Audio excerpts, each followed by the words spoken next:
Pada kesempatan ini saya mengajak kita untuk belajar tentang sejarah ajaran bahwa Yesus tidak disalibkan. Kalau tidak disalibkan berarti dia tidak mati. Kalau tidak mati berarti dia tidak dibangkitkan. Nah, ternyata ajaran ini sudah ada sejak pertengahan abad pertama. Sejalan dengan munculnya agama Kristen setelah tahun 33 Masehi. Pencetus yang pertama ajaran ini adalah bernama Kerintus. Dan dia sebetulnya adalah orang Kristen, teolog Kristen. Tetapi ajarannya merupakan gabungan antara ajaran yang disebut zaman itu Gnostik, ajaran Gnostik, atau kita sebut aja agama Gnostik, yaitu agamanya orang Yunani dan Romawi pada saat itu dan yang paling menguasai pemahaman tentang agama pada saat itu. Dia gabungkan dengan ajaran Injil yang diajarkan oleh para rasul. Nah, penting kita ketahui dahulu bahwa ajaran Gnostik itu simpelnya membedakan dua dunia. Yaitu di satu pihak dunia para dewa yang suci, di pihak lain dunia manusia yang jahat. Di satu pihak dunia maya, di satu pihak dunia materi. Dan bagi orang yang menganut agama Gnostik, dua dunia ini bagi mereka tidak mungkin bersatu. Nah, berdasarkan pemahaman itu, maka Kerintus ini mengajarkan bahwa Yesus yang dia mengatakan adalah semacam atau sejenis roh dari maya, tidak mungkin memiliki tubuh yang terdiri dari darah dan daging. Dengan demikian, maka dia tidak mungkin disalibkan. Kenapa? Dia nggak punya tubuh. Sebenarnya dia nggak punya tubuh. Dia tidak punya tubuh yang sejati. Kemudian pada awal abad kedua, tokoh lain yang bernama Markion atau ditulisnya Marcion, dia antara tahun 85 hingga 144 Masehi, dia seorang teolog latar belakang Yahudi. Dia juga mengatakan yang sama, bahwa Yesus itu tidak benar-benar mati. Karena ia bukan manusia sejati. Begitu ajarannya. Jadi kurang lebih sama dengan Kerintus. Jadi Yesus itu bagi dia tidak pernah benar-benar menderita di atas kayu salib. Tokoh yang ketiga bernama Basilides. Nah, Basilides ini juga seorang teolog Kristen.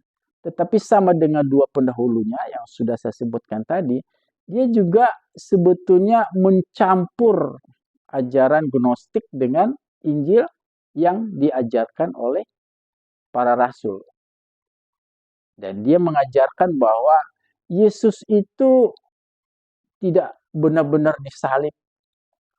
Yang disalib itu adalah orang yang diserupakan dengan dia. Itu ajarannya. Dan dia menyebut dua nama.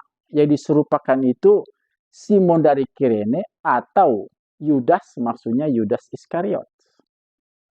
Itu ajaran Basilides. Itu ajaran yang lain banyak.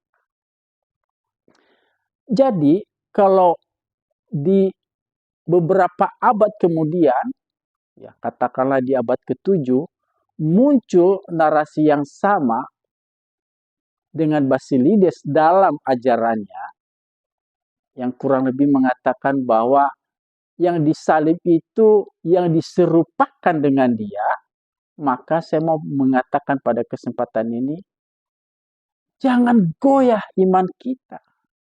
Iman kita bahwa Yesus telah mati di kayu salib,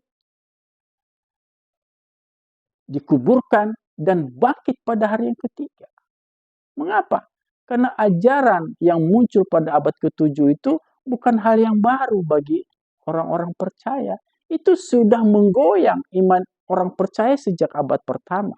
Dan mungkin akan terus digoyang sampai dengan akhir zaman. Dan kita nggak perlu tahu seberapa banyak orang yang imannya digoyang dengan ajaran itu.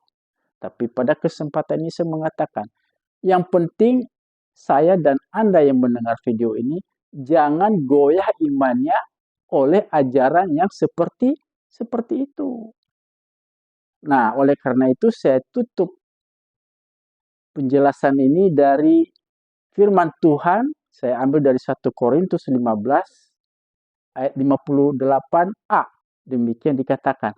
Karena itu, saudara-saudaraku yang kekasih, berdirilah teguh, jangan goyah. Nanti kalau ada waktu Bapak Ibu silakan baca 1 Korintus 15 dari ayat yang pertama. Ini memang menjelaskan panjang lebar tentang iman kita,